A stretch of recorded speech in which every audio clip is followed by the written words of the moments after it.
Ogwabo pianoro kwa. Ogwabo pianoro kwa. Ebono gafi yekebia. Uga ewe ogwabo je. Elinuga yake asuma boa. Wawenu mame ni da yani hoa. Elinu yebeko ti yake asuma boa. Uga ewu urogwo kwo. O biaki wepo urogwo kwo. Uwenu suma. Uwenu rieri. Nuri ni omangari ogopo. Riegyo he. Riegyo propheti. Tia ke suma boa. Ruda. O biasati arogwo kwo. No webo gie kwe. O biasati arogwo kwo. No ga gabu. Ikwo ye fefe no roboto. Ikwo no biafia yowa. Wanyu hewa no wa mwe bogbi piani roboko na bombe na wi so sa. Wa bi henyanya wa ti abonia every day by day. O piano roboko. Wa ga mwe bogbi ya.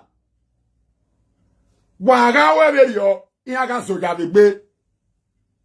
Ruda una roboko. Umanare social media. That one still different. But waro woko ware media. Ipiave iya toyo ni ya log of okinya bowa. Obwe you not sit down one. You not sit down one. Ipiani bugi respect of okinya. Ruduwa. Devin one man. Ipiani huwaye. Devin one man. Ipiani huwaye. Ruwana degiyeke. Obona ya nyuhe eja ya nwina. Obona ya nyuhe eja ya nwina. Ogwombeluwa. Idaniro woko wewebo. Idano kwa muyowa. Akoko mere. Wavye mere ari school wavyare. Wadoki yoto. Wadoleva ekokwo. Wadoleva ekokwo. Agbo fiwa wen hefie myeki. Wabenika or wajesigreti epronwa wabepron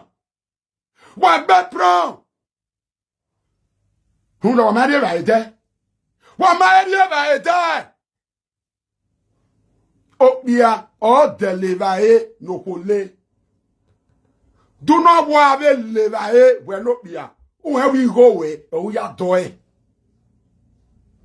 eva no kote. We are to tie you where Zaga daboa.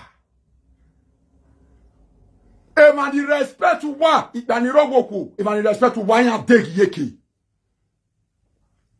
Any of the honorable. Man, the respect to one, Abofian. Ia man, Nebian. On my case, Waga, he motivated with the irrevocable. Waga yiri etinia. Waga yiri yo bonia. Ipiani roboko ari yo bonai. Ipiano roboko ato ha. Enio piano roboko waga yitohia. Waga bihenya waga tia bonia every day by day. Hunda aogwa ave perfect wa so. Iya be ye betanya. Deminia motivate, deminia ma ipiani kae. Ipiani huya. All those small boys in the social media. Small boys in social media. All those ipiani degi kevowoku. After many years in abroad. Nothing to show. After many years. Wewebo. Wa degi yeke. Wa mami abmore. Wa ma setting started life wa. Some of you nanya ebe ero. Some of you now. Obiabe, always sani wamo, baba. Waga bubwa, uba degi ye keveke gui.